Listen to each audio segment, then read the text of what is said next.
I want to know. Season three. I'm so thankful people continue to want to talk to me.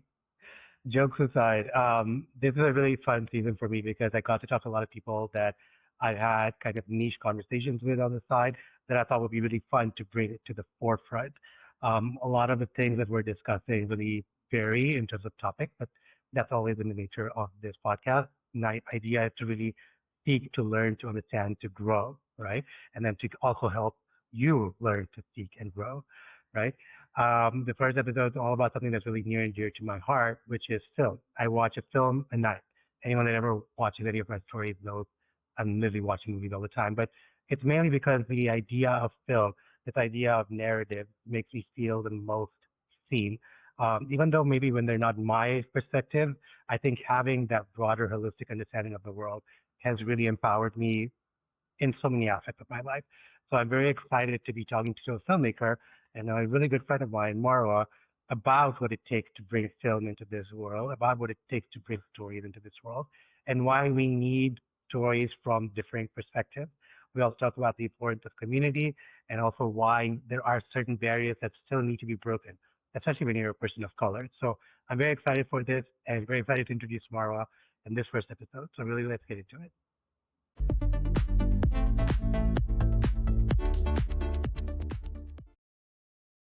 Hello, hello. Hi, How are you? I'm good. How are you? I'm very excited that you're doing this with me today. Me too. I feel like it's been a long time coming in many ways. Talk. In fact, I think when we met, one of the reasons that we met was we were supposed to make a little movie together, no? Yes, we were. A We little still clip. will. We will make We'll him. do We it. will No, no, make no. him. I'm very down to do it. I'm very down to do it. But it was so nice because I loved what that day was. Yeah. It got introduced me to so many people that I feel like I still talk to even today, which is also really nice. Yeah. But it was really cool way to kind of collaborate and just kind of come together. And I think even our like introduction just to each other, we got to know a little bit more about each other at that Yes. point in time. It's a That was good really, coming of really nice. energies, I think, too. So it's Yeah, perfect. I agree. I agree. But I think a lot of people are going to wonder what we're talking about. But I think what would be really nice is if Marwa tells us what Marwa has been up to in Marwa's work. I wonder if I should refer to myself in the third person. Marwa I know, is. yeah, Marwa is this. That would be so weird. So what I do is I do a combination of things, but my work is primarily media focused. So my background is journalism. So I was working in broadcast journalism, in arts and culture, which is something I still do, but I was a journalist for some time, and then I studied film, and so I became a filmmaker. And now I work in the film union sector, specifically in outreach and comms, and I'm still a freelance journalist in arts and culture, and I'm a filmmaker at the same time. So media just like is my thing, right? Like Hmm. storytelling, media, like Yeah, narrating things, hearing yeah. people's stories. So anything in that world is something I love to do. No, I think that that's what's really cool about it. I feel like one of the things that's really, I think, really cool about you is the impact that you actually have, right? Like, I think that when you actually think about where you're actually able to have a voice for people in different sectors, even within film, I think that that's been really important. And I think even from when I follow you and I see where you're working and who you're working with, that's a really big deal. Like, those are not places that typically, people that look like us maybe are being given those opportunities. So it's Yeah, really, really impactful work that you're doing, and I feel thank like you. it's always exciting. It's very inspiring in many ways, which is It's so very good. exciting because you get Mm. to carve a space in an industry that hasn't left room for Black and Hmm. racialized folks.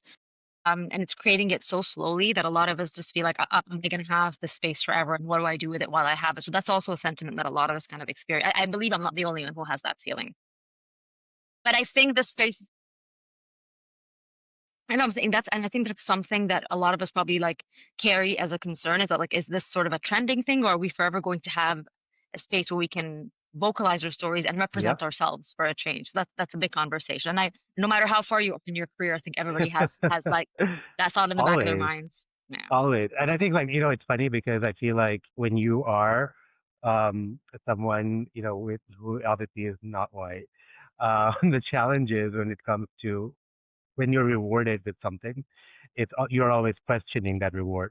And whether that reward has come from a lot of your own hard work, you're always wondering to yourself, is it actually my hard work? Is this some sort of like, some sort of board that was just like, okay, we need a bunch of like diversity hires, so therefore now we're granting this access to this individual.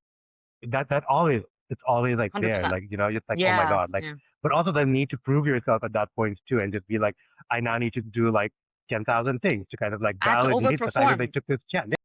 But I have why? to But why? overperform at Right? all times. It's unfortunate. And I Yeah, think I'm seeing a lot of conversation around how we can like hit the brakes on that pattern. you have And I to. feel like, the generations that are coming after us are kind of doing the better work and being like, no, like I'm not gonna do extra work for like a Mm-hmm. fraction of the cost. Like I'm Mm-hmm. seeing more of that and I'm kind of glad that they're pushing Yeah. that narrative forward. So this is it's comforting and it's good to see, but I Yeah. also understand that this is a systemic problem that It we is. have to face and deal with regularly. So Genuinely, genuinely. But it's yeah. also like that's why we need people like you there, right? And especially I think Mm, even here in Canada, a place where typically media as a whole suffers from a lot of restraint, right? yeah, We're not right. necessarily a country that invests very heavily in those sectors. So Yeah. that's all a challenge in itself as well. Yeah. One of the things I wanted to start off talking about as well is, what actually got you into film? And I think you've covered a little bit of that, but Mm. also what inspired you to want to make movies and tell stories with your voice?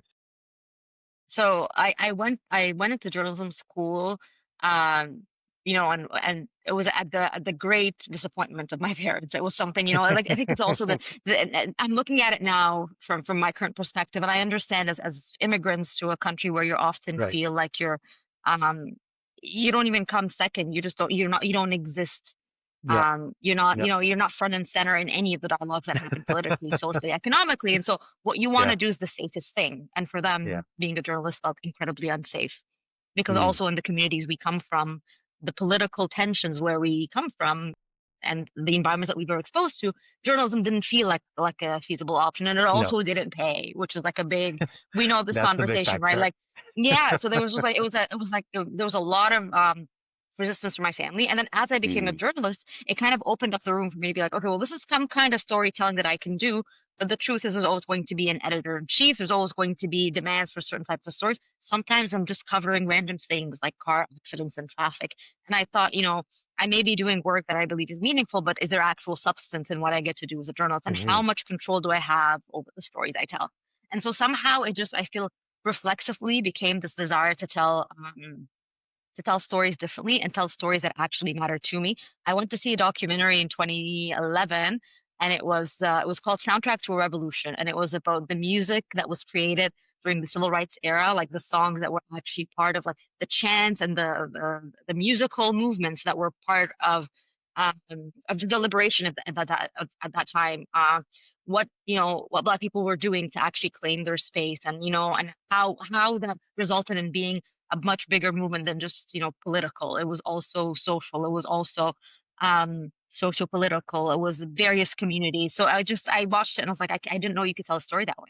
I didn't know you can walk me through something Yeah. musically. And I'm not I, Yeah. I'm not like I'm not a musician in any way. So I felt like I think I can do this. I can think I do this my way. I can think Hmm. I can tell a story and frame it in a way Hmm. that's beautiful, that's meaningful, that has impact. And so I'm like, I think I want to make movies. And I just didn't know. Like, I asked myself the question, I was like, well, how do you even do that? And so when I finished journalism school, on a random day where I was just like bored out of my mind, I was like, let me apply to a film program. Let me see if if they're going to take me. And so I went to TMU, and so I applied to the media program with a focus on short, like my area was short films, and I'd had a story that was brewing in my mind for a little bit, and that's why I feel like artists know this.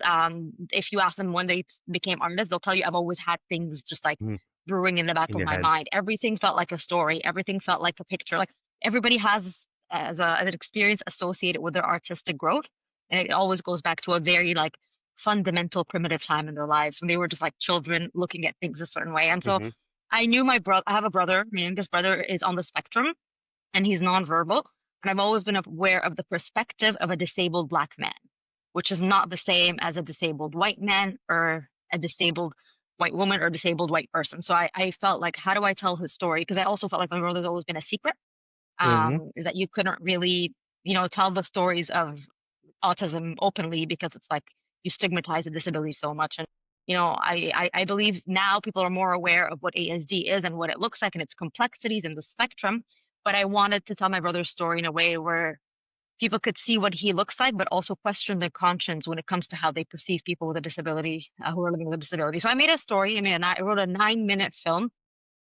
A teenager riding the subway for the first time, a teenager who has autism, and my second youngest brother is like quite trained, like he's a trained actor to an extent. So he ended up playing my youngest brother. And he filmed the whole movie, and I was able, a lot of it, the process from beginning to end was I was able to cast people who looked like me. I was able to cast women who could play the mother. It was difficult because I mean at that time, I'm sure it's changed since, there were only two East African women that could have cast for the role of the mom. Two.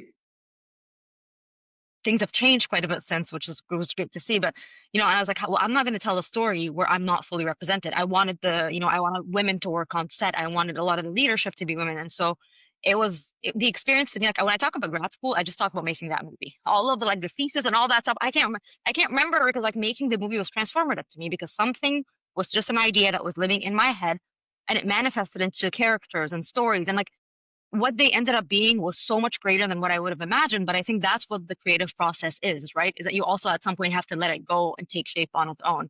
And so that's when I realized I finished it and I looked at it, I was like, yeah, I'm definitely a filmmaker. I'm Yeah. definitely a filmmaker. And so Yeah. that was the journey. But I think telling stories has always been ingrained in my identity, whether I like to admit it or not. I think that that's really powerful for you to say because I feel like within, that ability, just even to look around yourself and tell yourself, I'm going to tell the story of my situation or my context or my family. Mm-hmm. And I think just taking on that responsibility and feeling like you are being honest, not just to yourself, but also to everyone that has been around you that's also experienced this with you. And then, Yeah. going to now take all of that and then put it out there and give it to people and hope that people also take the same messaging away. That's a really big responsibility overall. And I feel like that's the power, I think, of a filmmaker, right? For me, when it comes to a director, it's really that ability to convey that message from such a rudimentary state all the way into something that can become so big and so like 100%. outside of themselves, right? And it built community in ways you can't imagine because then I met Mm, people who were working on my film who were like, yeah, I have a brother who's also nonverbal and he has autism, but right. I've never really talked about it. And I realized Yeah. we've opened up to each other in a lot of ways. It does create and it creates something in your spirit that you're not able to understand where it's just like I Hmm. didn't think telling stories was such a liberation, like a powerful form of liberation. So Yeah. I really enjoyed that. No, it is. And I think like, that's the power, at least personally for me, like that's the power of film, is that a lot of it is a way for you to process everything that's happening around you, right? Like it doesn't matter like it makes everything so much more relatable. And just stories as a whole make things so much more relatable. But even the fact that you're able to share your brother's story, I think even, being members of the Black community, being members of an African community, when you are in these contexts, even for your parents or like, the older generation, for them to understand that this is something that they can easily grasp and they can understand is something that is a reality. I feel like that's And they really loved like it. that. And they That's loved it. what I mean. There you go. Yeah, so it got to make it got to it told the story of their son in a way that was very honest and real. And Yeah. historically, my brother wasn't really involved in larger community events, and all of a sudden they're like, "Well, Hmm. this is our son. Like this is a story." So there's also an Exactly. empowerment, a form of empowerment in that A hundred experience percent. too. 100%. And I think like that's the growth, right? Like that's the growth you see in 100%. people Yeah. for all of this. When it comes to some of the obstacles you faced, for example, even making this particular film, what were some of the challenges that you had when you had first started out? So because I went to grad school for a number of reasons. Mm, Some of the reasons I went to grad school, or some of the things I wanted to achieve, I didn't get through grad school, which I think everybody who went to school can admit is like formal education only gives you so much. But exactly. and I don't regret that decision. But I wanted to learn how to make a film. A lot of it wasn't very technical; it was more like Mm, conceptual. And I yeah. wanted something like I want to be able to I wanted cinematography to be embedded into the educational component, and it really Hmm. wasn't. But a lot of what I ended up doing was finding resources on my own, which was a huge learning experience for me because I was like, how do I get talent? How do I cast somebody? How do I figure out the right, like, who's the right DOP for me? Like, who's the right person who can work with me? Is there a cinematographer that can understand my vision? And all of these things are not taught in school. They're not taught in books. These are things you learn as you do it on your own. And so when I went into the program, because a lot of it, the support was mainly financial, so I had space to rent most of the equipment. I had a place where I can like sit and write my scripts and like meet with people. Hmm. And then I had also at that time TMU had like signed like a liability, like it was a really big liability, uh, like agreement, so that I can go to the TTC and get a filming permit, which is like I think it's impossible to get unless you're a very large scale production. So I was lucky that these resources were accessible to me. So with this film, I'd say that the obstacles were different, but then once I've actually like finished school and went into the world as like an independent filmmaker, the obstacles just increased, right? Because you're just Right. like, who do I go to Go to. for Mm-hmm. funding? And Mm-hmm. especially like Black and BIPOC folks, like we do not know where to go Mm-hmm. because first of all, Mm-hmm. I feel like for a long time I grew up with that. At least I'll speak for myself. Like if you like arts, like that could be your hobby. You know what I mean? Like if you like to play the violin, like you can do that for fun. You can sew for fun, but it can't be your career. And so for that to go from like being an afterthought to the focus in my life was a process. But also I was like, who do I like? Do I get unionized? How do I make a film? How do I pay people? I don't have funding. How do I do this? So that was the biggest obstacle. And a part of it is because our communities are not exposed to these things, but also because the system as it is has unfortunately a lot of holes in it in the sense that like you don't learn in film school where to go to find funding. You don't learn how to put together a grant proposal. You don't, Right. like those big, large funding proposals for like half Mm-hmm. a million or a quarter of a million. No one teaches you to do that. They just tell you can make a movie and be really good, and then you go about your way. And so that's the thing with academia that I think is often a problem is that there's always a gap between like what the academic world exposes you to and then what the real world is going to look like. And so when I got out there, I was like, I don't even know how to start working on this film. So I spent a lot of my time writing because I'm like, these stories have to be told and they have to live somewhere in order to be able to turn them into productions. And so I made one more short film after that. And I was mainly self-funded. I'm glad I did it the way I did because the film ended up also being a really great project. But I didn't have locations budget, so I just filmed in my friends' homes. You know what I mean? Like I needed 4 different homes. I found 4 friends, and I'm like, I need your apartment from Saturday to Sunday, from 8 a.m. to 9:30 p.m. for two. I don't think, thank goodness, my friends are just really nice people. Like, sure, you can have the house for 2 days. And so it helped a lot to have those kinds of resources. And then I had already Mm-hmm. built a little network of like editors and actors and like and like DOPs and stuff. But I remember like going back to TMU and being like, where are like because I that's the thing I always try to like it's a very big thing for me. Two things are very valuable for me is to hire a team that looks like me, people who Mm-hmm. come from similar experiences, people who Mm-hmm. reflect the racial experiences that I tell in my stories, but also the ones I've lived, and people who are going to get compensated. So that's my rule. I might not make money. I've always had a job, so that's something that can keep me going. But I always compensate people who work with me because I do not want to reinforce that idea that as a young person of color or as a young Black person, you have to go into this industry and not be compensated for your work because that does tell you that this is exactly where you need to be, and you may think that you need to be there for longer than what's There you go. necessary. There you I'm go. very against free internships. I'm very against unpaid work. Mm-hmm. It sends a very specific type of idea about the kind of labor that's expected from Black Mm. people, Yeah. and how much of it is supposed to be given before they're actually recognized as valuable assets or as valuable, People. staff to an organization. That's not acceptable to me. And so those are the rules I try not to break. And so I'd go back to TMU and like I have friends who work in like internship coordination. I'd be like, I have this budget. If there's someone who's interested in editing my short, I will pay them this Mm. amount. And Mm. I'll go into the theater schools and like theater schools have changed quite a bit demographically. When I made my first short film, I wanted one actor who could speak in Arabic, who can do like 2 or 3 lines in Arabic, and it was only one. One. He's actually the cast on Kim's Convenience. Like it's that There you guy. go. Like he plays Omar. Like his name is Ziad Ek. He's wonderful. But I Yeah. remember he was just like I'm the only Arabic speaking person in my entire theater Mm. program. Things have changed since, but I also try to stay up to date and see what young talent is coming into Is this doing. industry so I can support them Yeah. as best as I can. And so the obstacle obviously is that you still may not come across all the people that you're looking for. I have a friend who was working on a project and she was looking for, I believe, it was a Somali man or an East African man in his 60s, and they could not find one.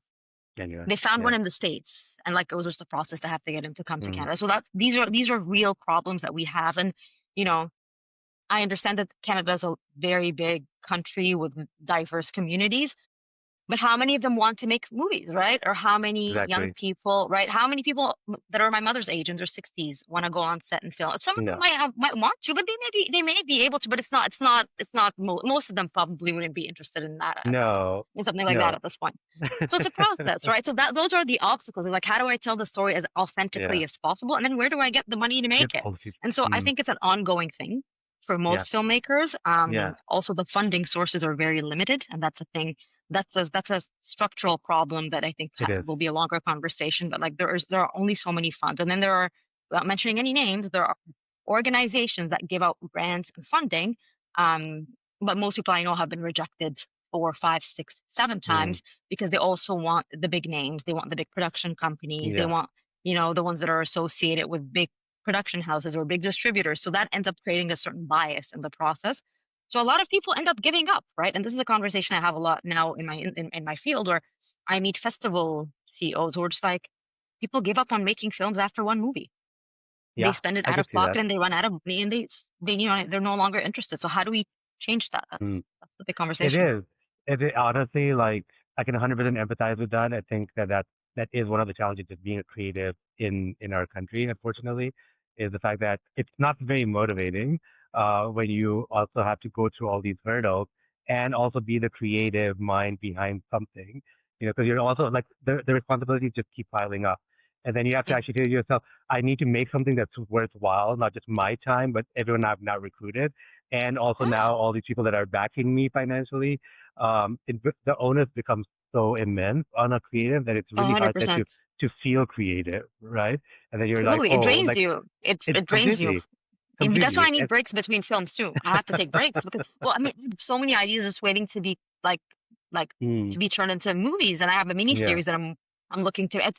I just needed it, like between projects. You need some time, and Mm, like you said, a lot of it is like, how do you also sustain yourself while doing work like that? And I mm-hmm. believe that any creative endeavor that any person's trying to undertake will cost Yeah. them something, right? Whether it's Oh, money, whether it's 100%. time, whether it's their mental health a little bit. Like, well, it happens. It's so unfortunate. But I love the outcome, but it's just a Yeah. very challenging process because the resources that are supposed to be available to us do not exist.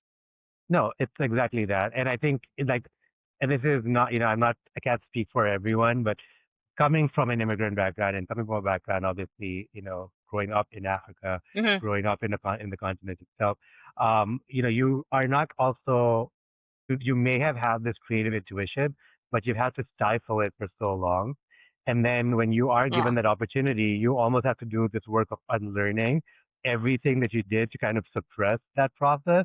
To then tell yourself, Yeah. I'm now free and liberal to create in this way. It's almost like, oh, I can do this now. Like, oh, that's amazing. But now I'm It's also so just like, hard. yeah. And so You you're like don't every recognize day. yourself for the first little bit. You're like, how do I nurture this creative No, spirit for the no. first time? And you're like 30, and you're like, well, what do I do with that? Because a lot of what I mean, as a North African, I know this too. Like, it's so much of what we do is based on survival, and that goes back to Mm, colonization. It goes yeah. back to just like the histories of our countries and our continents, and the fact that Hmm. a lot of their resources were stolen from them, and they were Hmm. left for very little. So the survival instinct that we have Yeah. is very intergenerational, and it takes a long 100%. time for us to be able to unpack that and look at life Hmm. from a different Hmm. perspective. And so for a lot of Yep. us, it's like it's a luxury, and that's the thing that I admit often. It's like Yeah. there's a level of privilege that comes with Yeah. being able to be like, where does my creativity, where can it take me, and explore that freely. Hmm. Because for the rest of us, it comes at a cost because Hmm. we've learned to survive for so Exactly. long that it doesn't feel realistic anymore. It's kind of like a part of No. your body that you don't use, and then you have to recognize it. And your brain, and it really is that way. It's like your brain has to recognize that this arm, or this additional dimension of your Yeah. existence is there, and to recognize that it has, Yeah. it has space, it has weight, and it takes such a long time. There's a very big healing process that comes with it too. And so Exactly. it's, No, yeah, it's this tough. is exactly like that is exactly what it is. Like you are almost Yeah. in many ways processing and kind of relearning yourself in a freedom because now you have that freedom to do these things. Yeah.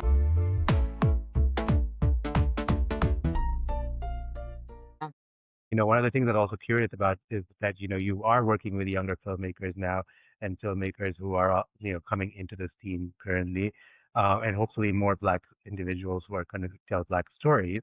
How Hmm. important is that for you in terms of not just the work itself, but also being able to give these people that opportunity to, like we've just described, learn new parts of themselves, discover new truths, and then also at the same time represent our communities in a way that's authentic to us? My hope is that uh young people getting into the industry today do not have to go in circles the way I did, right? Or Mm, get lost in the process. I mean, I did do a lot of jobs that I did, like that were really not helpful to my career, but I did them because I also had to have a profession and something to show my parents. But I think a lot of them, uh, one, are more familiar. I think social media helps in that sense, is that you kind of discover what exists in the mm, ecosystem. But my role professionally and my role as a filmmaker are both these things. I want to create those opportunities for young talent as a filmmaker and as a person who works in the industry space. I need to reinforce that this is accessible. So my role is mhm, very outreach focused. So I go into these festivals and there are people who are starting to get into the industry. There are people at the networking event who haven't even written their first film yet. And they want to understand what it's like to be, is it worth being a union member? And I don't mhm. sell a story. I don't romanticize this journey to anyone because I know it looks very different from one creative to another, but Exactly. it is an achievable thing. It is a possible thing. And it Mhm. may take 2 years and it may take 12 years, but at the end Yeah. of the day, it's feasible. And I think on a different level, I don't do the policy work myself, but I'm involved in the conversations around policy about making the Canadian landscape, especially with what's going on with the US right now. I mean, everything, we have to kind of look at ourselves as a very different entity because we are, and we haven't had the chance to be that, especially when it comes to film and television. So um, we need to start creating an environment where creatives can come in and find access to money and find access to sets to learn from an apprenticeship kind of like not necessarily an apprenticeship, but like to be able to access the industry and actually see what happens on set and learn and understand if this is for them. When big streamers come into Canada, which is something that's happening politically right now with Bill C-11, you need to start hiring Canadians to work on things that you film in Canada. You need to start hiring that racialized folks when you're telling a story that reflects the communities that we're from. Because that's another thing, is having the creative control over the narrative that you're sharing or that you're Telling. Yeah. presenting is critical. Because It is. I don't want someone who does not look like me but has the money to tell my story. Because then you can falsify my story. You can, you don't. It doesn't have the same authenticity, and that's critical. The people in the communities in Canada, when their stories are being told, need to be front and center in the creation of that narrative. And that's something that has to change politically, it has to change creatively, it has to change systemically, starting from the academic programs that they go through, all the way to the resources and the funds that are available to them. So it's a long conversation and it extends into very different areas. But as a person, I try to ensure that at least when I do my work, when I create my projects, the space is open, Mhm. um, almost entirely or uniquely for Black and racialized communities because I know that's to me that's my priority. No, 100%. I think you're very right. Like, I think right now more than ever, it's really important to tell our stories our way because of the fact that this is how we're continuing to show people that we exist, right? And I know that that sounds really dire in 2025 to be making a statement like that, but I No, we do have think to. it's really Yeah. important because we have to, right? I think that a lot of what's happening, as like even like within the US right now, is making it feel like we are now going back to having to prove to people what we can do and who we are, and the fact that we are not just capable bodies, but we actually have minds of our own that just can do a lot more. So I think it's even more important to get a lot more Black voices out there because that's literally what's going to not just like I think get people to understand that we are here, we are, and we're not going anywhere. Yeah, But I and think the at the same, racial landscape yeah, of Canada is like we have to stop pretending that Canada looks like one thing no, because it it just doesn't. And doesn't. Canada is, I mean, like recognizing first and foremost that Mm. Indigenous Canada is the Canada, Hmm. is the original Canada. Yeah. Um, Immigrants have played a huge part in building Hmm. the economic landscape of this country we're in, right? Yeah. And I don't think we can. We I just we have to like this is a big decolonization project where like we really have to be able to take charge of our own stories and tell them the way we're supposed to, because it's very easy to take my life and portray it in a way where it's not just me, like me or the person who looks like me or my family, and to portray us in a way Mm. that continues to place us in that box, right? So Yeah. the rest of the world only sees us one way. One way. And that changes with creative control. 100%. And I think that that is like you're very right. I feel like everything starts right at that at that base Yeah. level. It is the foundation of the entire film, right? When it comes to people that you looked up to as mentors or individuals that you kind of felt you wanted to work with, and kind of get advice from, were there people that when you were up and coming? Because you're doing this a lot for people right now, right? In many ways, people are coming to you maybe they've not made their first film like you described, and they're like, oh, Marva's going to be like my like a little mentor and aid during this Mm. process. Did you have any of those when you were up and coming as a filmmaker? There were people that I kind of was like eyeing and like, oh, I'd like to do what they're doing, and they weren't always in films. Yeah, And this is actually, I continue to look up to a lot of people in this industry, to be yeah. perfectly honest with you, because there are people who've achieved so much, Mm. especially like racialized women who've achieved so much Hmm. in film and television in Canada that I Yeah, hope to one day either collaborate with or learn from. So I'm constantly recognizing that I also have there's a learning process for me, no matter how far like my career, how much my career sure. changes. I will also look at someone. But when I was younger, I looked a lot. So I'm a big theater fan. I don't look at theater, but I like the theater. And so I remember Wayne Mengesha at that time was a writer. Well, she was a theater writer, but I loved the work that she was doing. And then she became, in the recent years, up until like recently, she's no longer the creative director, but she was the artistic director of Soul Pepper. And so I looked at her, like, this is like Habesha woman who like, Yeah, you know what I mean, gets to curate fascinating theater, gets to bring yeah. amazing like theatrical productions from all over the world into Canada. Actually, the Toronto French Theater, which is based out of the Canadian stage, which is on Berkeley, Mm-hmm. the artistic director of that, her name is Karine Ricard. She's also a Black woman, and she's also an incredible curator of beautiful theater. So women like that have always been kind of like the people I hope Mm-hmm. to be like, where they can like they have a role. It's not just like an important role; it's the role. The theater that comes into Yeah. on our theaters, they choose to bring it, right? And like they've done some great work in the recent years. But as I've also had like women that like I look like Mm. filmmakers or directors, like Mm. Barry Jenkins to me is a huge inspiration Mm-hmm. because when Barry Jenkins made Moonlight, I was just getting into like I had made one film at that time, and I Mm-hmm. was like, it's like I love that you can tell a story that way, and Great. so. Yeah. Yeah, and so this is and Lulu Wang, his partner, same thing, an amazing director who tells beautiful stories. And I love that there's still people often mistake independent filmmaking as like like just like shoestring budget filmmaking, but a lot Mm-hmm. of it is also filmmaking that is told entirely through the perspective of the creative person.